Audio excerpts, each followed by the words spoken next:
And welcome back. In today's Climate Matters, dryland farming is a popular method for areas where water is expensive or where people rely on crops grown in water and don't need artificial irrigation, although it may be getting more difficult in our state for those who want to try it. Storm Tracker 4 meteorologist Daniel McFarland joining us live right now with more details. Daniel.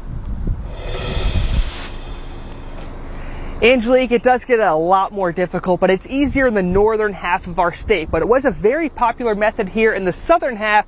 The problem is we're not getting enough rainfall for this kind of dryland farming.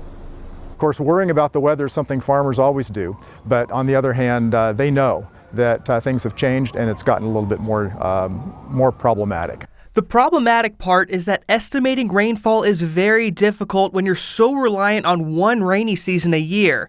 But when that rainy season doesn't come around like we saw in 2020, it makes it impossible to grow anything without irrigation. Dryland farmers, those are the people who really worry about the weather because the ones who are working in the low areas can irrigate and pull water out of the ground. That's its own set of problems.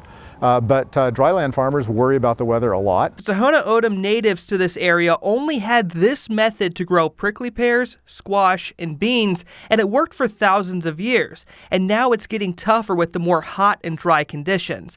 Another factor working against dryland farmers is the high temperatures we see during summer. We set a record in 2020 with over 100 triple-digit heat days, and last year we set a record with the most 110-degree days. If we continue to see more 100-degree days, more crops will die before the heavy monsoon rains move in to help out those crops. So one doesn't have to go very far. One can just go up to Lake Mead or to the reservoir behind Glen Canyon Dam and see that we're running out of water.